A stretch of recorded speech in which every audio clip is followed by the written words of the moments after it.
Hey everybody, I'm Tim Naich. I run the Planning and Facilities Development Division at Metro Parks. And recently Mayor Berry presented Plan to Play, the Nashville Parks and Greenways Master Plan.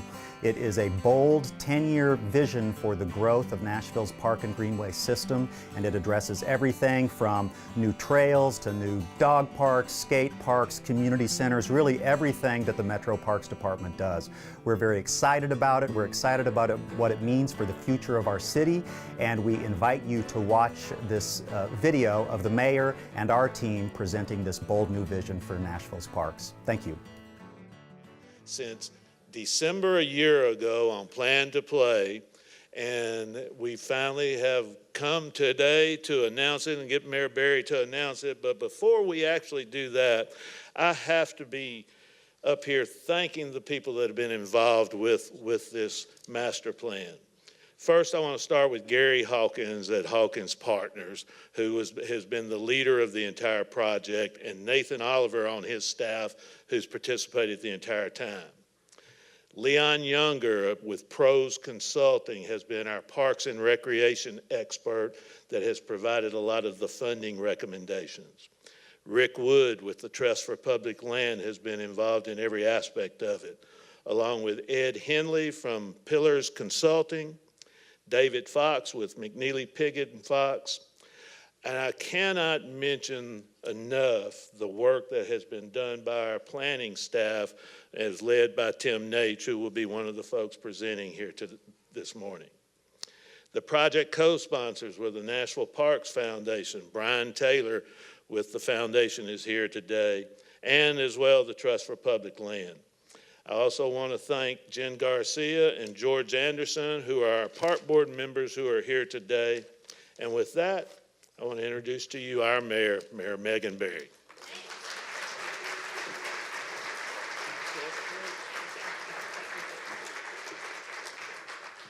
It's great to see all of you here today, and it's really exciting to be here to announce the wonderful Plan to Play initiative. And thank you, Tommy. It's hard to believe that Tommy is nearing a retirement. That's been announced, right? I'm just kidding. But Tommy continues to show up every day and make incredible strides and progress for us. And we've got great council people here today as well. We've got Vice Mayor David Briley is with us. We also have Councilman at Large John Cooper is with us. Councilmember Bill Pridemore, Councilmember Kathleen Murphy, Councilman Freddie O'Connell, Councilman Kevin Roten, Councilmember Brenda Haywood, Councilmember Jeff Syracuse, Councilman Larry Hager, Councilman Sam Coleman, former Councilmember Peter Westerholm, Councilmember Berkeley Allen. Did I leave any council members out?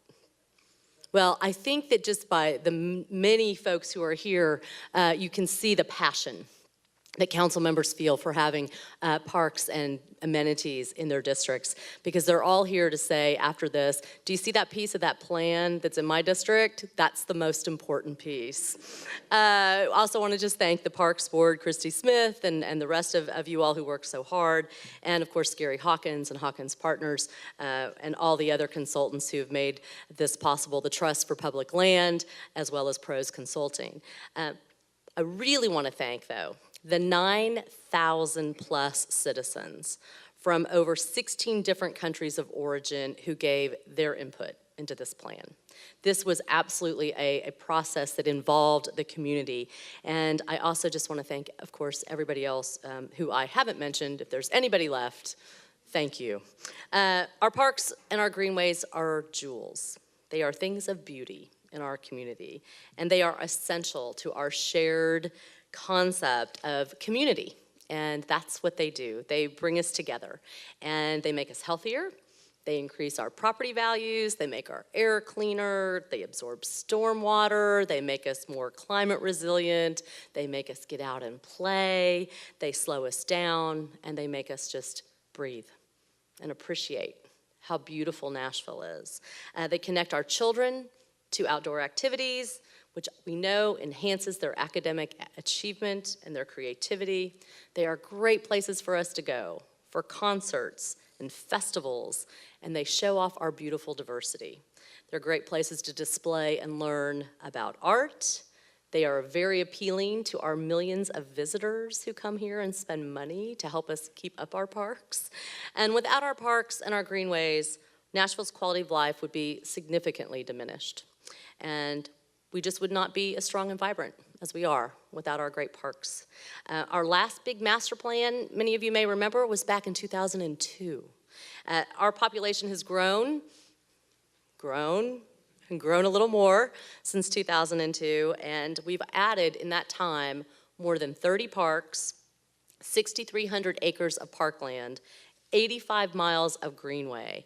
And we can thank the folks who came before me. We can thank Mayor Purcell, we can thank Mayor Dean, and the Metro Council members who made all that possible. But now it's time to think about what's to come. What is our future? What does our expanding population need from parks and greenways, and how are we going to continue to address those needs as we go forward? So Plan to Play is an excellent plan that takes all of that information in about how we're going to design and build our parks and our greenways, not just for today, but for 2020 and 2030 and beyond. And the beyond part, I'm always, wow, beyond. But we have to look at trends. We need to look at how we create and maintain equity in our parks. And we also have to look at where those hundreds of acres of parkland and pocket parks should be based on our population. We have to look, though, at all the other planning that we're doing across our community and put them all together efficiently so that when we're talking about transit and sidewalks and bikeways and sustainability, all of those plans come together in one place to say, this is how Nashville will continue to grow.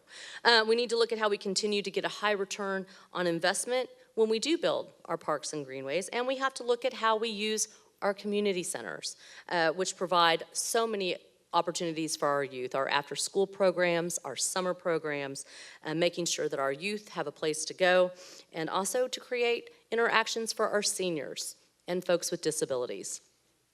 We have to also, though, look at how we maintain and operate and expand all the programming that we already have, and how do we continue to generate revenue and acquire land. The great news is that we have a wonderful foundation. Our parks and our greenways are really the envy of many cities across the nation. However, there are good things that are happening in other cities too that we need to think about, and we need to study, and we need to figure out how we can do that here. There's nothing wrong with stealing a couple good ideas, but the good news for us is that the Plan to Play has already generated thousands of ideas right here from the people who are members of our community, the caring citizens who stepped up and said, this is what we need. So it's a bold plan. It comes with a price tag, but it's bold. And I will have to tell you, I am so grateful for the fact that this community comes together and thinks about how we want to grow and improve. And this is just one more great example of how we can do that. So I'm going to turn it over to you all for the big conversation about what's actually in it. But I just wanted to say thank you to all the folks who worked so hard to put it together. So thank you, Tommy.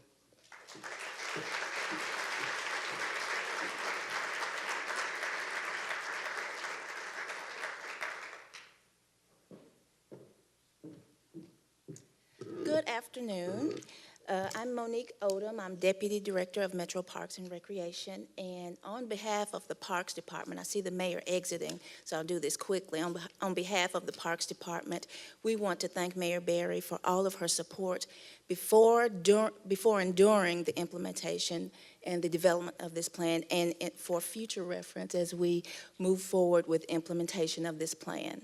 And so now we are ready to get down to the nuts and bolts of what this great plan includes.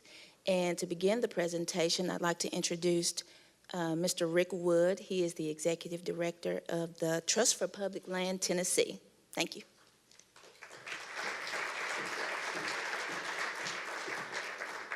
Thank you for having us here, and thank you for the big crowd this afternoon. And it has been an exciting 1 year or so adventure on this developing this 10-year master plan. My name is Rick Wood. I'm the director of the Tennessee program of the Trust for Public Land. We're a national organization, and so we get to dive into a lot of cities across the country and look at trends and look at what's going on.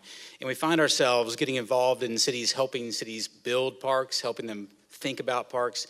But this one is especially exciting, and working with Hawkins Partners and Pros Consulting, it's been a great event. I want to pause a second and just thank the Parks Department, because as we dove into this plan for the past year, we have discovered the loyalty, the commitment that this Parks Department has, and the hard work and the work ethic. So, we're building a 10-year master plan, but we're building it on a Parks Department and a park facilities that is just outstanding. And so we're starting at a really good spot. So I just want to pause and thank that Parks Department just for a moment. So round of applause.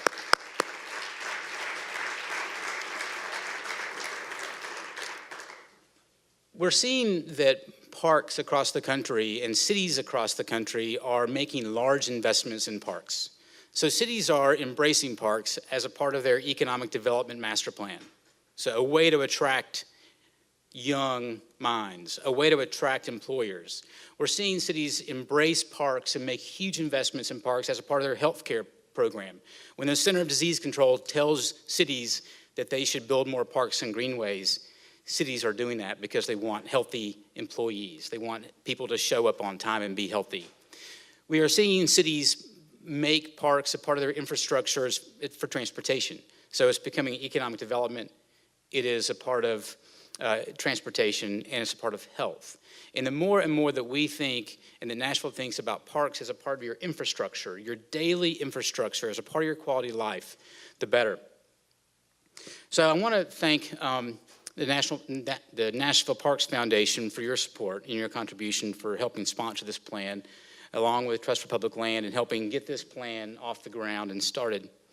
Today, just for a few minutes, we're going to talk about, on our agenda, are there really benefits of parks beyond aesthetics?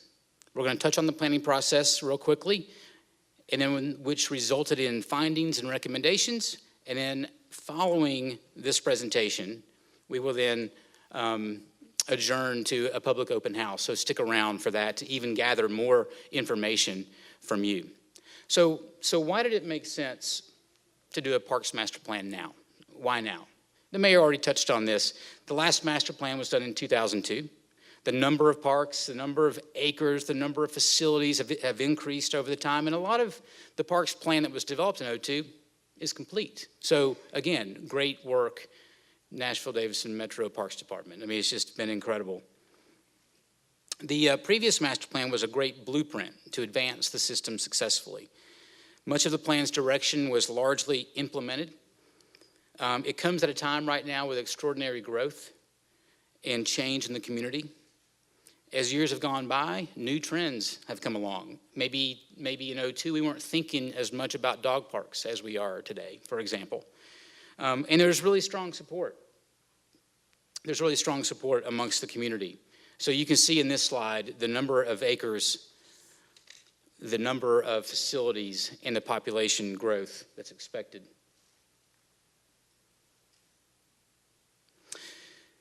Questions became part of the process. So I'm just going to read a few of these questions. How large should our park system be by 2026 or 2027? How can Metro Parks be creative about providing recreation opportunities to people everywhere in the county? Equity. How can Metro Parks provide more parks within fast-growing, dense areas of the city? How can Metro Parks anticipate future trends in activities? So you can see a lot of these questions then led to the process of where are we now, where do we want to go, and eventually, how do we get there? The where are we now question, we looked at existing data. We looked at understanding the entire system. And a lot of you in this room were there for a lot of those public meetings. But we looked at land, acres. How many acres does the Parks Department own? How many do they have to maintain on a seasonal basis, on a regular basis, on a daily basis? We looked at facilities. All the buildings that Metro Parks has to maintain, all the amenities that are managed. We looked at programs, all the activities that are led by partners or Metro staff. And beyond that, we went into operations and funding. So how do they pay for themselves? What's the budget look like currently? Where are we today? Where are we now? That's the baseline, really. And then we went to where do you want to go? And it was more of an expression of need. And at first we started with a quantitative assessment. So national recreation trends. What's going on, out there in the world? What else is going on? We looked at national best practices, and then finally we looked at peer cities, or we call them benchmarking. So we identified some cities to look at that were comparable to Nashville, or aspirational, some cities that we might want to be like. That's the quantitative. Then we looked at qualitative, and we looked at public engagement. So we had a lot of you in public meetings all across the county. We had online opportunities. Let's see here. Yeah, online opportunities, and we had surveys and interviews. So thank you for participating in those. And as the mayor said, we had over 9,000 responding and involved in the public engagement piece. So we asked the question, where do you want to go? Where do we want to go as a community? And then finally, how do we get there? This plan is based on that foundation, and the analysis allows priorities to come to the top, and we're able to look at those priorities and then make, kind of some rational choices on what those priorities look like. The peer city analysis, we looked at these cities and these communities. So Nashville, Davidson County, you can see the population, you can see the size. Austin, Texas, Charlotte, Mecklenburg, Denver, Louisville, and Portland. Nashville is usually compared to Charlotte, Mecklenburg based on size. 524 square miles in Charlotte, 526 square miles in Nashville, Davidson. So that's a good comparison, even though Charlotte's bigger than Nashville as far as population goes. But we looked at Austin, Texas as well, because of their budget is similar. We looked at Denver and Louisville. We also threw Portland in there because it's one of those aspirational cities when you think about how their parks and recreation, how they serve the public, level of service. So we looked at Portland as well. We call those benchmark cities. We looked at community input, and I mentioned this already, about now 9,000 people getting involved. But also, as you look at this, we've had council committee meetings, we've had the park steering committee, we had followers on Twitter, over 1 million Facebook impressions, 1.4 million Facebook impressions. So there was an all-out effort on trying to get input from the public. We dove into an issue called level of service. So we looked at how do parks currently serve the public. And by serve, we mean access. How do you get to parks? Is it easy to get there? Do you have to drive 10 miles across town to get to a park? Can you ride your bike to a park? Can you walk to a park? So we looked at access, and we looked at greenways and parks together. Ultimately, the process helps determine whether we have enough parks and greenways, that's kind of our service, for the next 10 years, and where they'll be distributed. This type of analysis is basically focused on two measures. One is quantity. How many parks do we have per resident? So you have population and you have acres of parks. And the second is access. Where are they located? Can you get there? Are they geographically spread out? How many people can get to those parks? So the map on the left is used by Metro Planning. And if you were involved in Nashville Next, I think they describe this as the transect map. And so it is used by Metro Planning to describe community character, densities versus more rural. Nashville, Davidson County is a big county, we know that. So density versus rural character. The map on the right-hand side is the gap analysis, or the areas where there's a gap, where there are no parks. So the dark green spots on the right-hand map are parks, existing parks currently today. The lighter green is the area that is served, and then the areas in white are considered the gap, where there's no parks. So it helps to kind of focus where there's an obvious need for park space. That's going to get us started. And so next, I'm going to introduce Gary Hawkins, who's been our friend and partner in this project, to go through the recommendations for this master plan. Thank you.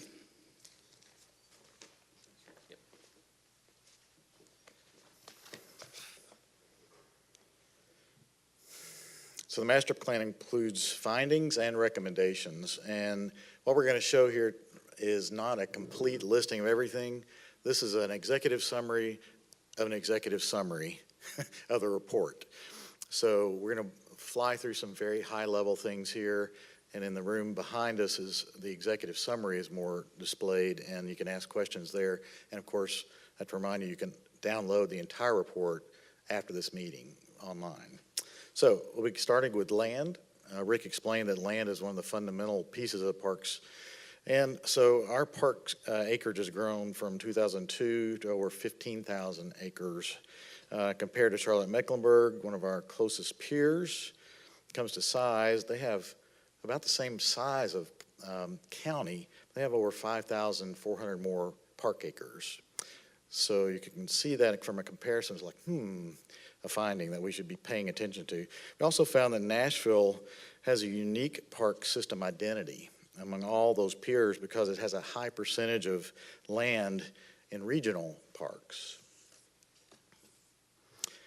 So strong community support here. We did lots of surveys. You participated, I hope, in most of those for preservation and acquisition of open space.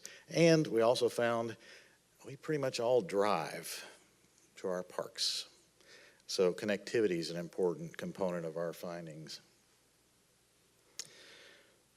So as far as land is concerned, if we don't do anything else, we keep the land exactly the way, how much park acreage we have, and we continue to grow, 100,000 more people are going to be in Davidson County in 10 years. That's not the surrounding counties. We're talking a million something more people. This is in Davidson County. There'll be a lot of pressure on those gaps that Rick talked about, the white areas of the map where growth is going to occur. There's no service there for parks, to get access to parks. So all of that's going to turn into pressure if we don't do anything else.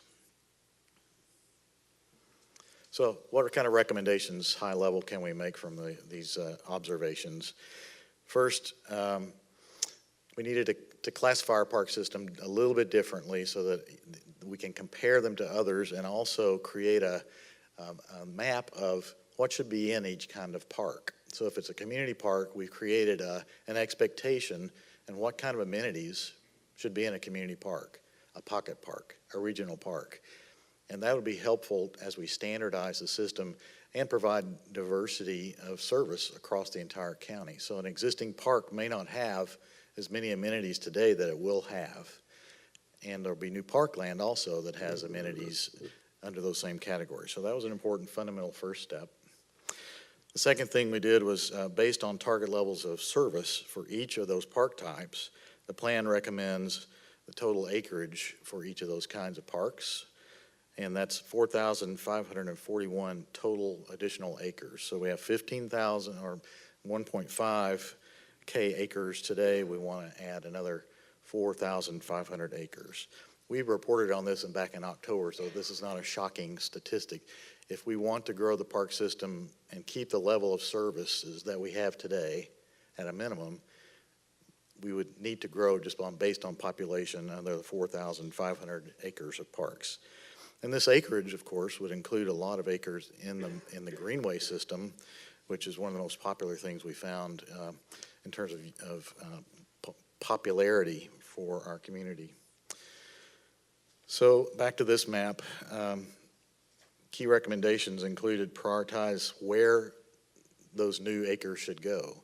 Instead of having a sort of guesswork or politically driven, we looked very specifically at where there are unmet needs in our community based on access to different types of parks. So those big white areas help us understand and prioritize where gaps are. We also know from Nashville Next where we're going to grow the fastest.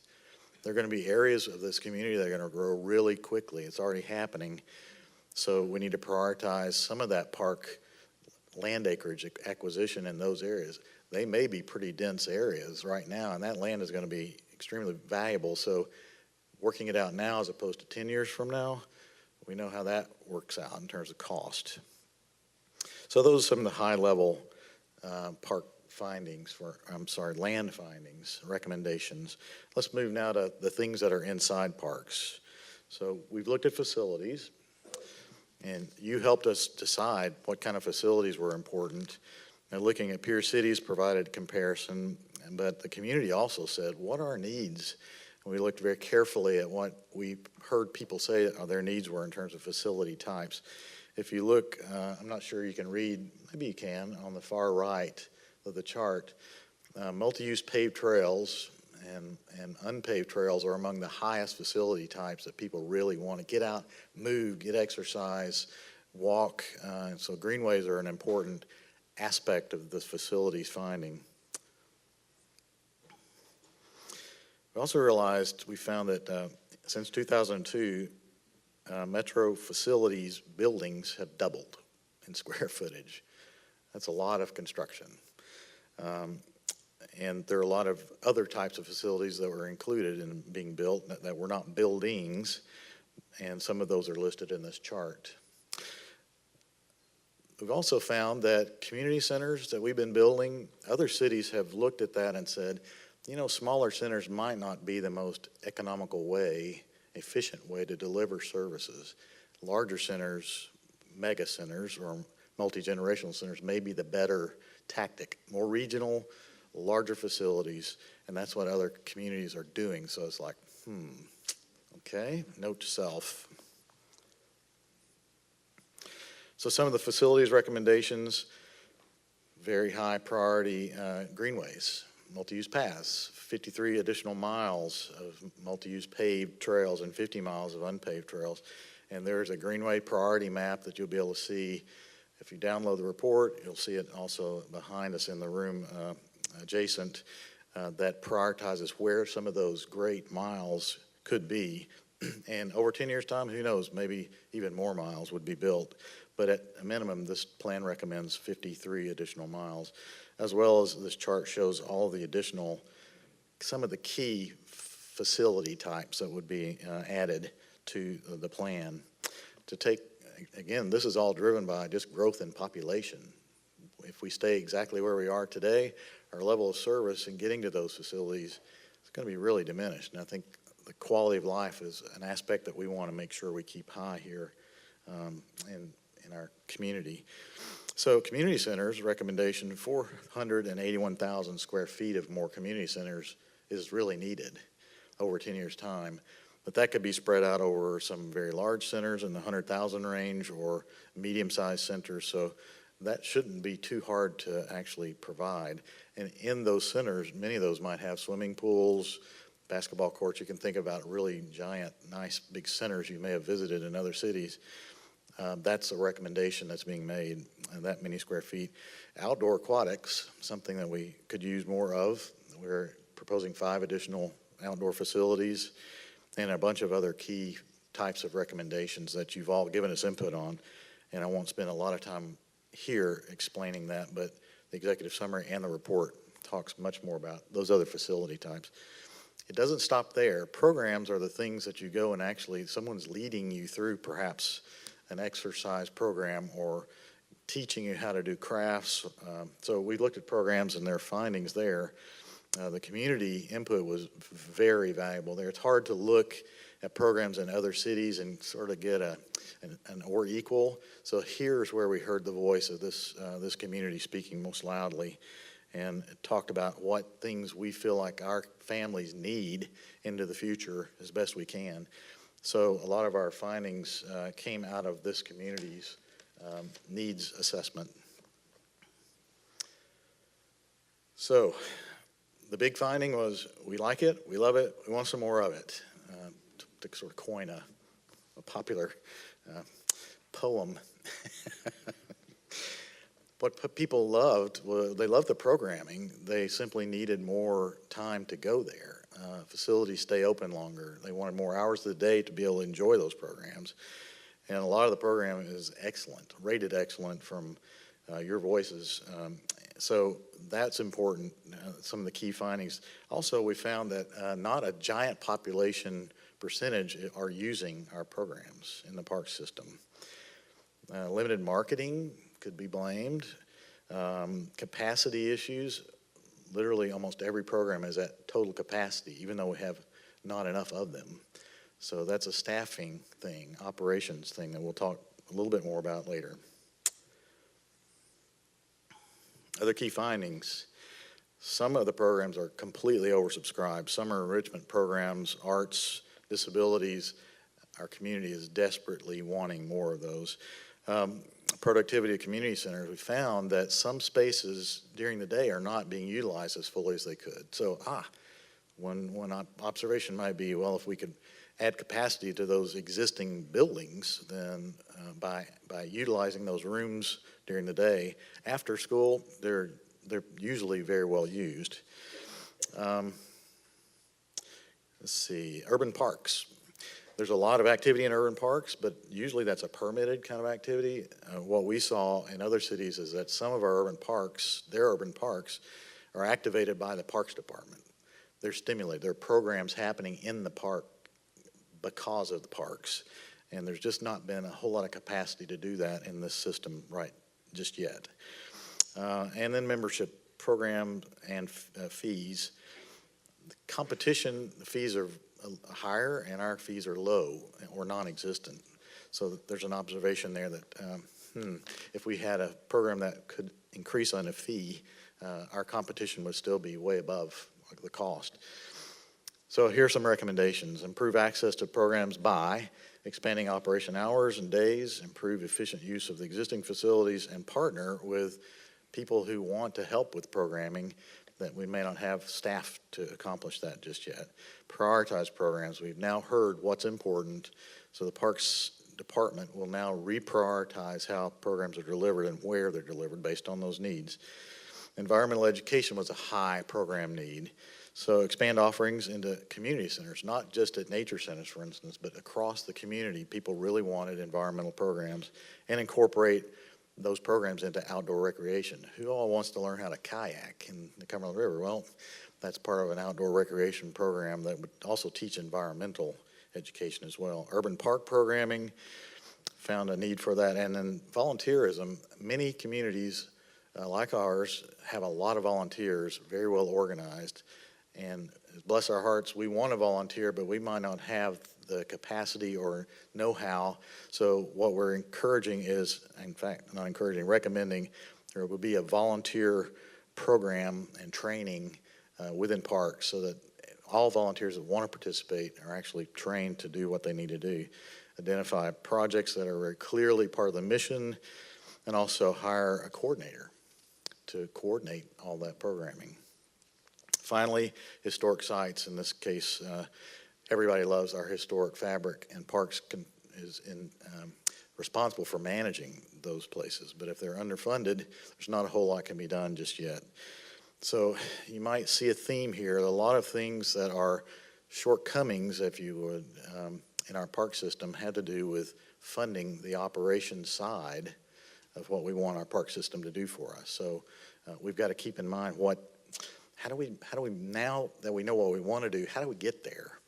Well, bring up operations. Among other findings in the report, the operations side of parks, we've never talked about that in the community. The public meetings we've had so far have not talked about that. So we wanted to bring operations and funding to this meeting and talk at a high level, just to let you know kind of where we're going with this. So since 2002, you can see how many acres have been acquired, how many facilities. We've talked about how many facilities have been added, but operationally, the size of the budget has gotten smaller even than 2008. We had a big recession, remember? And so 2008 numbers exceeded the number of people we even have in the park system working for us as a community. So operationally, that finding should lead us to some conclusions. When compared to operating expenses per capita, so other communities, we've compared ourselves, benchmarked ourselves, but nationally, our budget per person is $50. The national average is $77 per person to run the park system. That's an important finding. You can see that not every city we compare ourselves with in terms of benchmarking is at that $77 level, but we're second lowest among operating budgets, with our peer cities. So we got to do something there, I think. Other findings were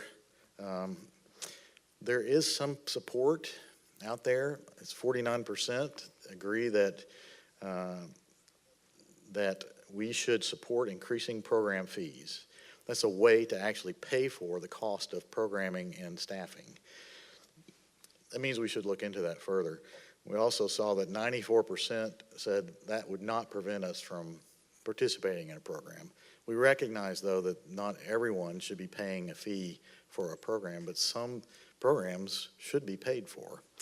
That would help drive those operating dollars where they need to go. I won't read all these to you, but you can see in general the recommendations are leading us toward a more efficient park operating system, help us to move from 2002 to 2017 and into the next 10 years. That have to do with technology and business plans for all of the big facilities that we're going to be operating, and basically improve the way we operate the park system with the park department. Finally, the drum roll please, funding the future. The findings we have talked a little bit about, there's great support for investing in this super system we've got. There are opportunities to grow revenue within the park system. Even with minor adjustments to fees, millions of dollars could be generated to help get us where we need to go. And there are opportunities to strengthen private-public partnerships. Other cities, if you've been to Chicago and you've been to Millennium Park, that beautiful park, that was not a park built by tax dollars. That's a park by partnership. There are examples all over the country how we can aspire and actually do those things, but we need the tools to do that. Other findings were that to get to that place where we can add dollars with fees, we need to change the way we look at how we deliver service. There are core services that are essential that should be free to everybody. And we've created a category for that. Important services, some things are like you and I might want to do that not the general public cares about. We should pay a little bit into the system to get those services. And then if you want to have a wedding or use a park facility for your own personal use, there should be a fee associated with that. That gives you full cost recovery. So those findings are helpful for us to understand how can we fund our park system a little bit more efficiently. $683 million worth of assets that we own today in the park system. Our community is built and is being managed by the parks. So we've had terrific support from, I would say back even from Bredesen on forward. Every single mayor has believed in this system and has put money and capital into this system. And for that, I think our community should be really grateful. Another interesting finding real quickly is that among our peer cities, it's unusual for a system of this size to only be funded by tax dollars.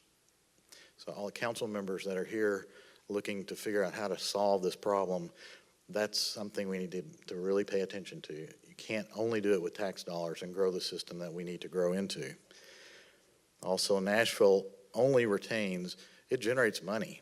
$12 million of fees were generated revenue annually last year, and only 3% are kept in the park system to operate it. It goes into the general fund. That's a little unusual. In fact, our peer cities, the closest one, 50-something% is kept internally to reinvest in the operations. Terrific return on investment. $550,000 comes back to us in terms of money, economic value, because of our park system. And there's a report talks about those in detail. So the money we put in is coming back. It's not an expense, it's an investment into infrastructure.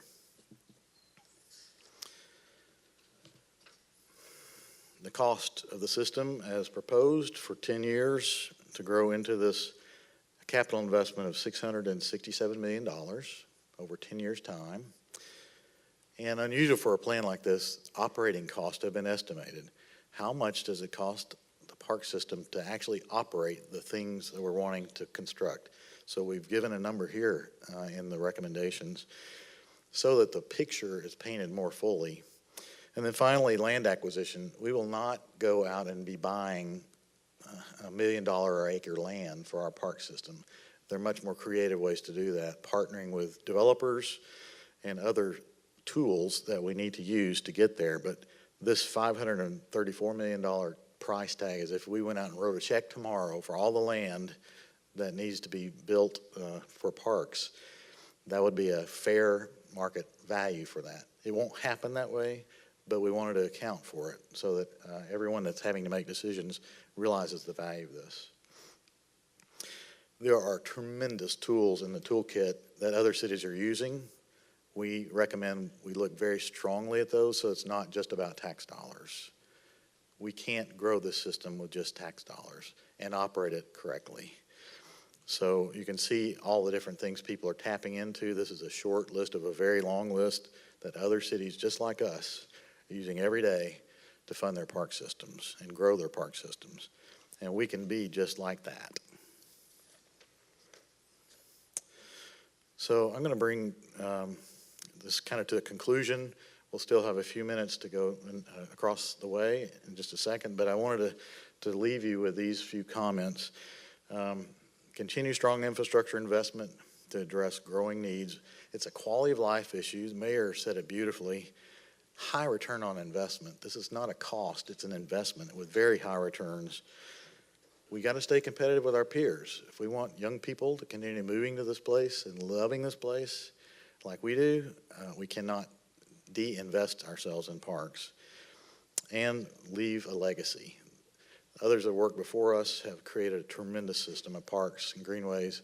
It's our job now to move that into the future in the next 10 years.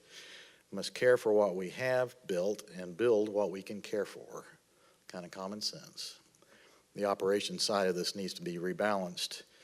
And parks and greenways are shared community spaces for all. Every resident, regardless of age, socioeconomic status, gender, race, or political affiliation. You see everybody smiling in the park. So with that, I'd like to ask Tim Nate to come up and finish the 2-minute presentation, and then we'll invite you to come next behind the, I don't know what that room's called, Tim. Maybe you can tell us. Okay, I'll spill. Hey everybody, I'm Tim Nate. Thank you for being here today. We are glad that this day has come. I can tell you that much. And I want to add my thanks to the people that have already been acknowledged who have been so central to this process, particularly really everybody at Metro Parks. It's been a team effort, and I do want to acknowledge Rebecca Rotz in particular, who has just put a ton of work into this plan. As you may have gathered, it was a real challenge to distill this plan into a brief presentation. What the Parks Department does is vast, and so we would really encourage you to go on the website plantoplay.nashville.gov and read the whole plan to really get a sense of the full spectrum of what's being recommended in this plan. So the next question is, what's next? The plan to play establishes some very important goals. It quantifies what we need to be doing, but what might this look like on the ground? And again, since I've just got a minute, really I just wanted to throw out some ideas that will hopefully pique your curiosity and give you a sense of what might be coming over the next few years as we implement the plan, how this plan might be translated into actual projects. So these are precedent images of the types of things that you might see in the future in Nashville's parks. And again, this is just a couple of things to give you an idea of our future, perhaps. Playgrounds. Plan to Play recommends 65 new playgrounds countywide. We would like for 5 of those to be regional destination playgrounds. So these would be big, one-of-a-kind, custom-designed playgrounds that offer unique experiences and hours of adventure. So these might be the kind of playgrounds where we're measuring them in acres as opposed to square feet. People might go to one of these destination playgrounds for a half a day as opposed to an hour, like in their neighborhood playground. Pop-up installations. These are temporary amenities that offer fun, low-cost, new ways to enjoy a park. They might last a week or a season or a year. They're also a great way to pilot or beta test new ideas. And with traditional parks projects, they can take years to implement, from the idea to the funding, planning, design, and finally getting it open to the public. These pop-up projects are a way to kind of hack that project and get some instant gratification in our parks. Freeway capping. This is making new parkland by spanning our interstates. The Nashville Civic Design Center did a study recently about capping a section of the interstate loop around downtown. Another study was done in North Nashville looking at capping the interstate as a way to heal the scar that was created in that community when the interstate went through years ago, and to knit that community back together. This sounds like an expensive way to develop parks until you look at some of the property acquisition values in some parts of the city these days. Restaurants in historic buildings and parks. If we do this right, this could be a kind of a threefer for us. The Parks Department has a number of underutilized historic buildings in our parks, and we need a rationale for reinvesting in them and activating them. At the same time, during the Plan to Play input and as part of a previous study conducted by Mayor Berry called Gear Up 2020, the input we received from both of those, and what we already know, is that Nashville is overdue for high-quality restaurant, cafe, food experiences in parks. So these historic buildings are potential venues for those experiences. And if we can bring in the right partners in urban agriculture, we can be serving food in parks that we're also growing in parks. So we hit on historic preservation, we hit on urban ag, local food, permaculture, we hit on really great placemaking in some of our urban parks.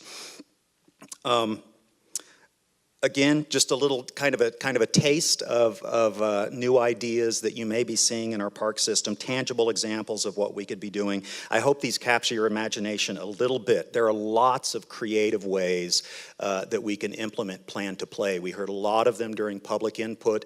A lot of you are creative people who have made really exciting new things happen in Nashville, and so we're counting on you to continue the dialogue. A little perspective. It's February 2017. This is a 10-year plan. This is how many months we've got to implement it. And it is going to take all of us, elected officials, Metro Parks, advocates for parks and greenways, and other partners to get it done. Okay. We're going to break in just a second. We would like to invite you to please join us across the hallway. There are going to be some boards set up there with additional information about the plan. We'll have our folks stationed at those boards, so we want to listen, get your comments, begin to answer your questions. There are also comment cards. Again, please visit the Plan to Play website for a full download of the plan, and those boards that you're going to see are going to be on display for the next 2 weeks at 10 different locations in Nashville, all in community centers and then here at the Downtown Public Library. So please invite your friends to check out those installations. On February 26th, we will close the public comment period. We'll incorporate any final tweaks in the plan that we need to, and then if we stay on the schedule that I hope we will, the final plan will go to the Park Board for final adoption on March 7th. That's it. Thank you for being here. Thank you for supporting Nashville's Parks and Greenways system, and please join us across the hallway.